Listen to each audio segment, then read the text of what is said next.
Hey guys, and welcome back to another Unfiltered Gamer Kickstarter board game review. Today's game up on the tabletop is called Castles and Dragons, the board game by L Phoenix Games. In Castles and Dragons, the board game, you're going to be playing as your own ruler of the city, or basically a village to start with. And your objective is to grow as best you can. Now you have to also be aware that there's basically going to be happiness in your town, as well as trying to tax them, as well as trying to increase your military output and other different things like that. And the idea of the game is to grow exponentially while your opponents do as well. You can try to fend them off or avoid them as best as possible by playing spy cards, as well as building other unique things such as catapults and dragons, which we have a little here, like castles and dragons, right?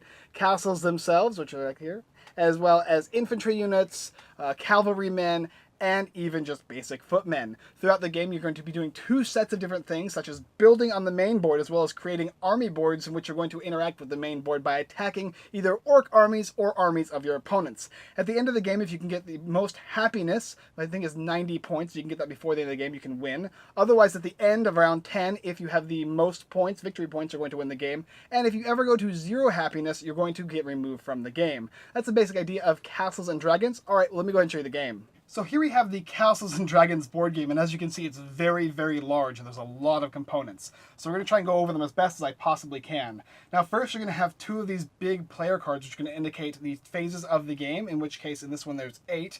And over here, we're talking about all the different things and all the different tables you'll be using. They have a front and a back side for these as well. These are going to be the cubes over here. Those will represent different things, such as over here is the price level of the market, taxation of your people, and the happiness of your people as well. And throughout the game, you'll be adding little points over here to represent where you have control on the board. Over here are the different tiles that you're going to be using for your areas, such as cities and villages and factories and wizard towers and carts and armies. This over here is going to indicate price levels, and as you buy things throughout the game, prices are going to either increase or decrease based on the amount of stuff you're buying. If you're not buying a lot of something, it's going to go down the track. If you guys are buying a lot of stuff, it'll go up the track. Over here will tell you the difference in purchased goods and how you can determine what is what and how you can gain or lose the cost value of these different price levels. This is the Orcs Army card, which is when you're going to be landing on these certain spaces that have nothing. You're going to be using the Orc Army to determine what armies you're fighting and how many of them are fighting. Each one of these cards over here is indicated here are going to represent your armies, and you can have multiple in the game, and you're going to add them by playing these little army cards here, which will represent them, as well as castle armies, which will be used to defend your castle, and they can give you a bonus if you play them as well. These are cards for the lands. As you go into different parts of the territory, you're going to take one and flip it over, and it's a random tile that's going to have different things on them. Now, as you can see up here are going to represent the different places, kind of like Catan, where you'll be placing your factories on them to determine what you're going to be getting throughout the game, as well as there's different ones with different types, and some of them have even nothing.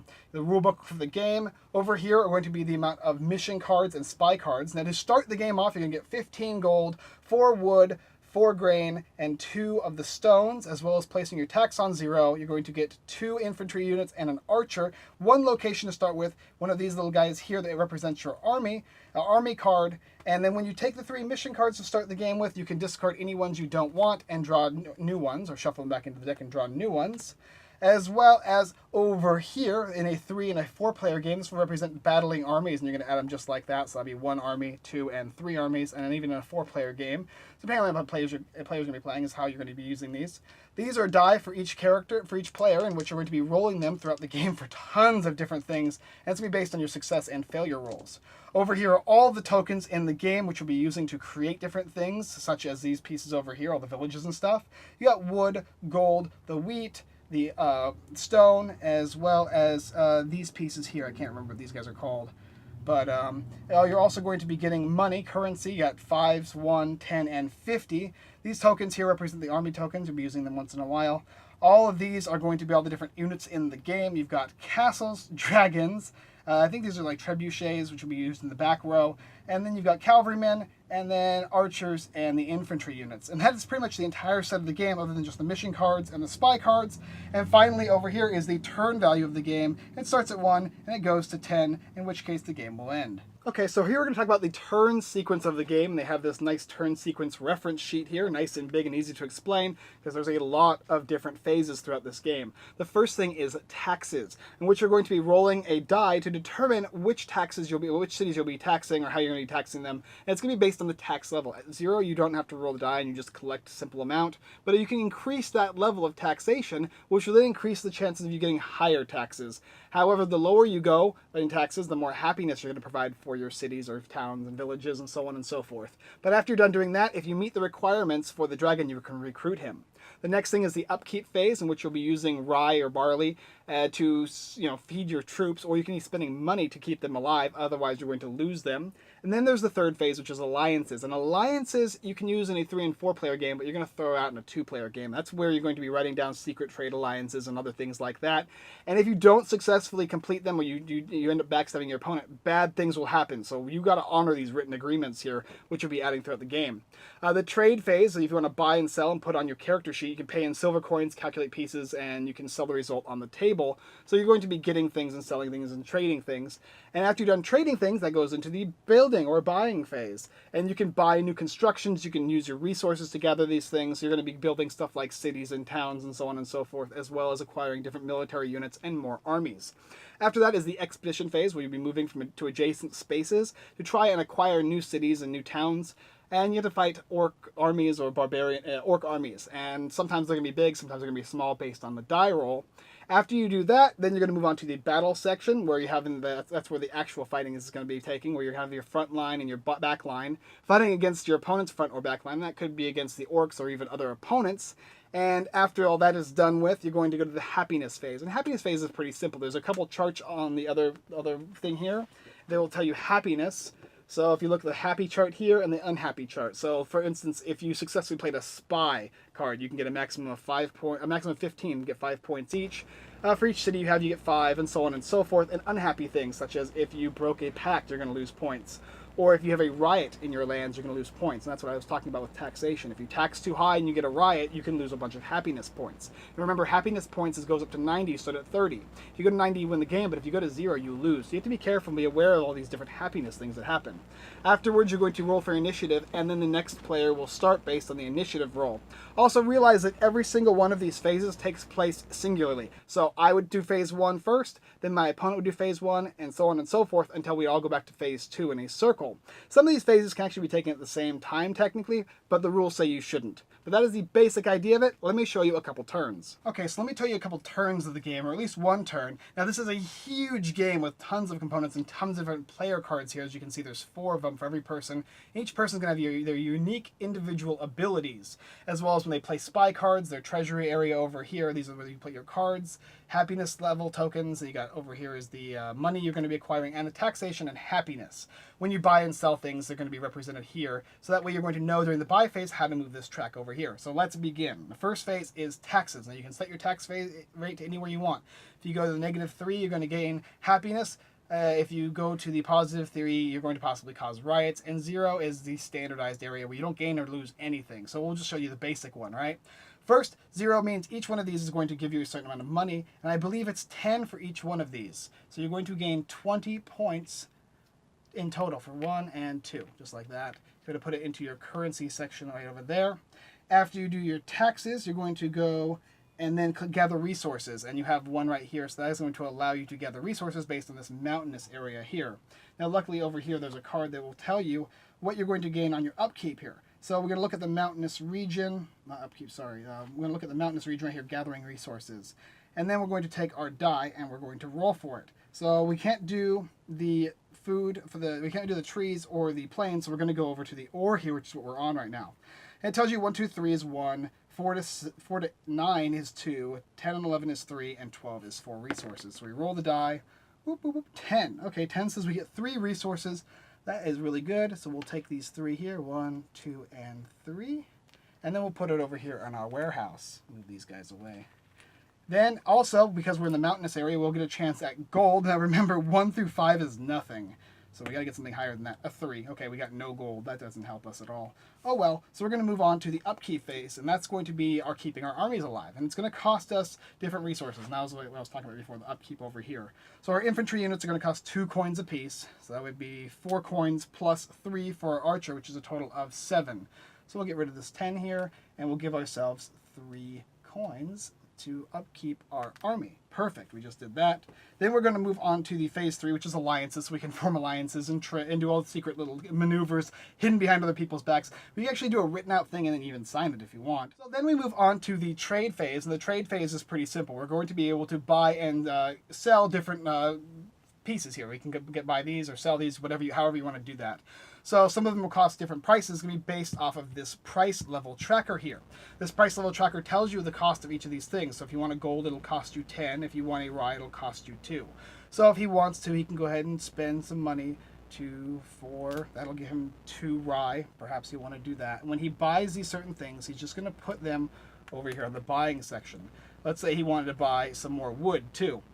So he'll go over and look at the wood, he'll look at the cost, and that's 3. So if he wanted to, he'd spend 10, and then he'd take 1, and that would give him 3 wood, and then he'd take that. And everybody's going to be doing this, and everybody's going to be putting them in their buying phase over here. Afterwards, everybody's going to look at all the different types of things, add the bonuses, add them all together, and then look over here at this difference chart. So he bought 3 wood, so we're going to look at the 2-player game, right? And we'll look at the +3. That means it goes up 1. So we just simply move this tracker up 1, and he would be at 4 for the next phase if people want to buy it there. And we look at the wheat, and we go to 2, and it would say 0, so it wouldn't move at all. So the wheat and the rye and the wood wouldn't move at all. Everything else would go down 2 because no one bought any of it. And just like that, everything gets cheaper in cost. So the more things you don't buy, the cheaper they get, and the more you do buy, the more they go up. After that, you put all of your resources up here, and then you go on to the building phase, and that's where you're going to be building new structures and by paying with your resources. So for instance, you can spend 2 wood and a ore over here, and then you can take a village piece and simply put it over here. So then you got an extra village here, just like that. You can buy other things. There's castles you can buy. There's a whole bunch of lists of things you can get. Wizard tower, factories, cities, etc., etc. After you do that, there's the expedition phase. You can move to an adjacent territory, and you're going to try and fight. When you do that, you're going to pull one of these guys at random, so they'll be face down like this. You're going to flip one over and see what it is. Sometimes they have better things, sometimes they have worse things. Here, we'll just use this right here. And this tells you the 3 different areas here, which is nice. That's really cool. And then you're going to fight a bad guy, and you're going to roll this die here, and it'll determine on the chart based on what you rolled. This 4, I believe, is 3 units we're going to have to fight. So we'll take these 3 units, we'll take the Orc's army, and we'll place it over here just so you guys can see it pretty easily. And you put them all up the front, and then you're going to fight. Now you don't have to do this phase. Sometimes it's probably best recommended to not do this so you can build your army at first. But if you want to, you could. And you're going to fight based on the rows, so 1, and then here, and then here. And you're going to roll based on bonuses. Some of them give you bonuses, like this will give you a bonus in the front, archers give you a bonus in the back. And your opponent will roll for you, and you'll roll for yourself. 2 and a 2, if there's no bonuses, both people die. Otherwise, if you roll a 9 and they roll a 4, you would kill their unit. And then pieces are going to move up in the ranks as things die, as you go through these guys. And if you manage to kill all your things, you can go for a raid roll to see what happens. You roll a die. Maybe if you roll really high, you would get extra cities on here, or not cities, you get towns here, and you could try and raid them. And you would also roll a die here to determine if you can actually get them or not. Sometimes you will win the raid roll, sometimes you won't. And that'll be based on your opponents, because you can do this whole thing to your opponents as well. And you'll be fighting against their armies instead. And if you do, you can acquire this, and you're going to actually put a different number on here based on where you move. So for instance, over here I moved to I, so I would take one of these. There's a bunch of little tokens here that represent all the different letters. Just place it here to represent that this matches this area here, and you can control it by placing one of your cubes on here, provided that you're able to do all the rolls and get them all correctly. After you do all of the fighting, you take your turn, everybody else would do it as well. Then you're going to go on to the next phase, which is the happiness phase. You're going to determine happiness based on the happiness chart I was talking about earlier. Happy and sad. Did you successfully play a spy card, or did you earn a city, and all these other things, as well as unhappy. Did your towns go into a riot, or for losing land you control, you lose a bunch of points, right? And you're going to move up and down this happiness tracker here. If you go to 0, you lose. If you get all the way to 90, you can win, as well as going all the way to the 10th turn. So you'll take all these turns over and over again. And every time you do that, you move the tracker up once on the top of this board here. And if you get to the 10th turn, you add up all the victory points. And victory points are going to be labeled right here. Per village you get 2, per city you get 5, per wizard you get 4, and so on and so forth. The person with the most points is the winner of the game. And that's the basics for how you play Castles and Dragons. Castles and Dragons by Phoenix Games is a very interesting, unique kind of area control game, which also has that resource allocation. It's very, very interesting because you're not only fighting just on the main board, but you also have all these other little boards here which represent your armies. I really, really like that aspect. I think that is the best mechanic of the game, next to my favorite mechanic of the game, which is this piece here, this huge board here, which represents the market values going up and down based on how everyone is buying the game. Now, the 2-player variant, it's okay. 3 and 4, I think, is where the game really shines. And of course, there are some flaws, just like any other game. There are some rolling issues. Like it's a lot of luck based, especially the fights. You could win, you could lose, and we have to go back to fight again and again.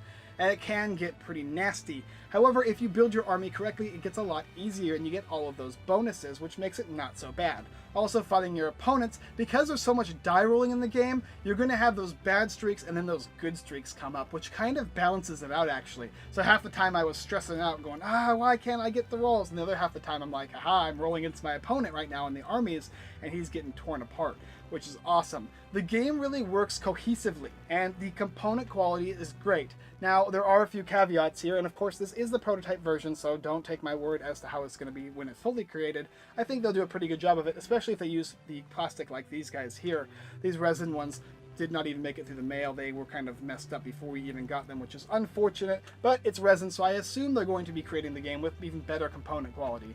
I like the chits, I like all the pieces. Everything works cohesively and looks great. It makes sense how the pieces work, and even though there are a lot of phases, and I mean a lot, 8 phases which every player has to go through, it's kind of simple in a way as you go through it. Like, okay, but first you gotta go ahead and tax everybody, and then you gotta pay for everybody, and then you gotta create alliances, and then trade, building stuff, going around to find more stuff to build on, battling everybody you can, and to see how happy or sad you guys are at the end of the year.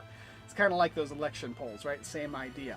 The die is, you only get 1 die in the game. This is all you need to roll through the entire thing for all the different checks, including these spy cards. Now, you can have tons of different spy cards throughout the game, which is really cool, and they do a bunch of things. Some of them will stop other spy cards, some of them will betray your opponent, thieving, getting loot from people. There's a ton of great little cards in here, and you all roll that 1 through 12 sided die. And it's a success is based on what it says on the card. This is a success on a 1 to 5, 1 through 6, 1 through 7, so on and so forth, right?